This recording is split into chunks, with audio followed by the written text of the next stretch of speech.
Hi there, my name is Victoria Griffin. I am an LPN at Dartmouth-Hitchcock Medical Center in Lebanon, New Hampshire.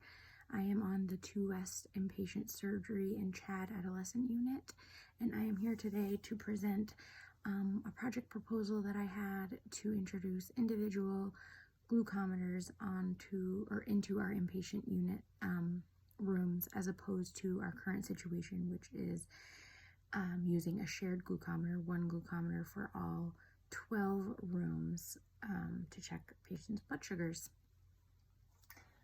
The agenda for this presentation is as follows.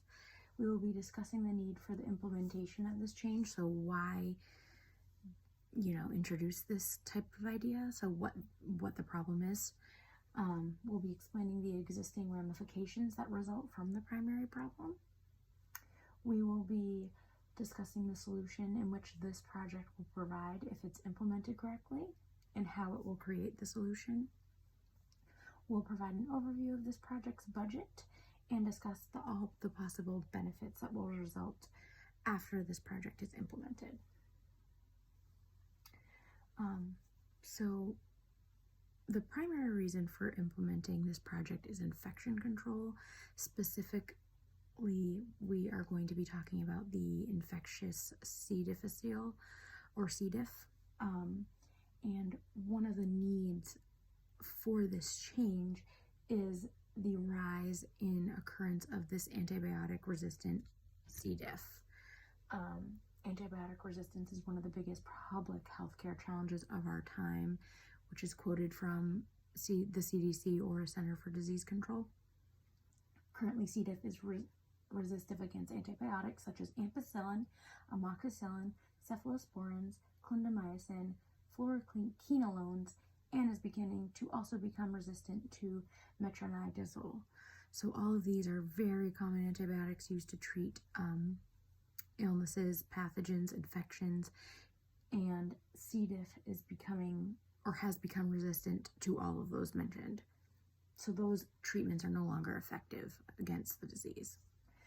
This presents as a major complication because an increase in resistance to the nation's commonly prescribed antibiotics leaves healthcare providers with less and less options of treating the disease, increasing the prevalence of deaths from the pathogen. Another need for this change is CMS regulation. So CMS is the Centers for Medicare and Medicaid Services, and the main goal of CMS is to motivate providers in improving quality and in measuring and improving outcomes for quality. So CMS essentially is a huge payer for Dartmouth-Hitchcock and many other medical centers, and it will refuse to pay the hospital if a patient with their insurance gets a hospital-acquired condition such as C. diff. So this cost U.S. hospitals approximately $4.8 million per year, also quoted by the CDC in 2015, because if CMS refuses to pay for a hospital stay due to a hospital-acquired injury or illness, the hospital then has to pay out of pocket for the expenses that it costs to treat the illness. Third need for change is centered around patient safety and satisfaction. Hospital-acquired C. diff infections accounted for approximately 29,000 deaths within the first 30 days of diagnosis, according to a CDC study done in 2015.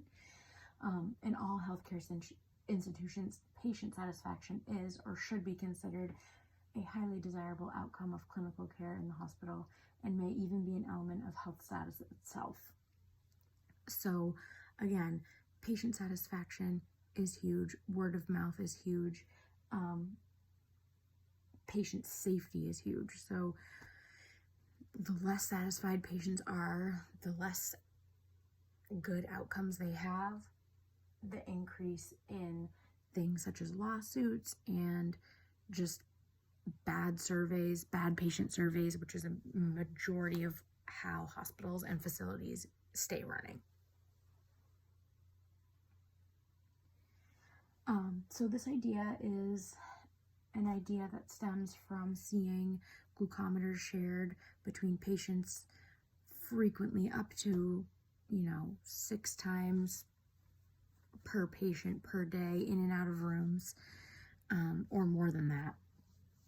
The 2 West inpatient unit currently uses one glucometer that is shared among the 12 inpatient rooms on the unit. So if 6 patients need blood sugars every 4 hours, that's 6 times a day times 6 patients, which is 36 times in and out of patients' rooms a day. The glucometer is taken from one room to another to collect all blood sugar readings on the patients who require testing. This project will suggest 6 individual glucometers into 6 of the inpatient rooms in order to reduce the spread of C. diff and other communicable pathogens. How does it work? So 6 glucometers, charging bases, and additional materials such as lancets and test strips will be ordered. The bases and glucometers will then be installed into each individual room. These rooms will be designated for patients who need glucose monitoring. So patients who require frequent glucose monitoring will be placed into these rooms that have the bases and devices installed. Instead of utilizing the shared glucometer at the nurse's station and taking it inside and out of rooms for testing, the nurses will collect patient blood sugar values with the glucometers within the patient's room themselves, eliminating the need to take the machine in and out of the patient's rooms. How does it help? So glucometers within patients' rooms greatly decreases the risk of cross-contamination among nursing staff and other clients. Reduced risk of cross-contamination reduces the spread of diseases such as C. diff, which reduces cases of hospital-acquired infections. Reduced hospital-acquired infections, therefore, improves patient outcomes, satisfaction, and CMS reimbursement. This is an overview of the expected budget for implementing this on our unit. So the cost for the Roche Accu-Chek glucometer and bases times 6 for 6 individual glucometers for 6 of our rooms would estimate at about $964.08. The boxes of Medline Safety Lancets will estimate at about $161.64. The Accu-Chek testing strips will estimate at about $179.94. The control vials to test the machines will estimate at about $62.94, and installation fees will estimate at about $450, which was an estimate given to us by the engineering department at Dartmouth. So that totals out to be $1,818.60 for this to be implemented. I didn't include items such as gloves and alcohol swabs, which are also needed for blood sugar reading, in this budget because it's already supplied in bulk to the hospital. These are already supplies that the hospital has to do any kind of task that they might need them for.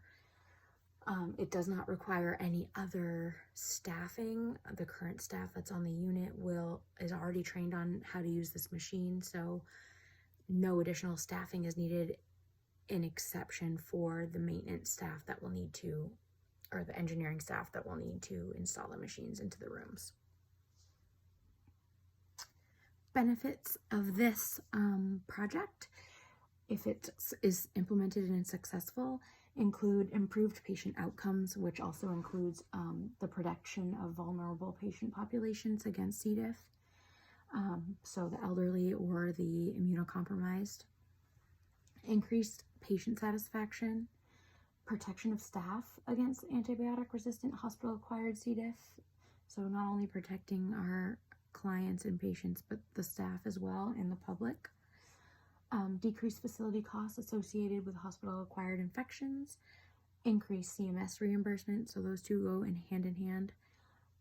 Decreased chances of lawsuits resulting from poor patient outcomes.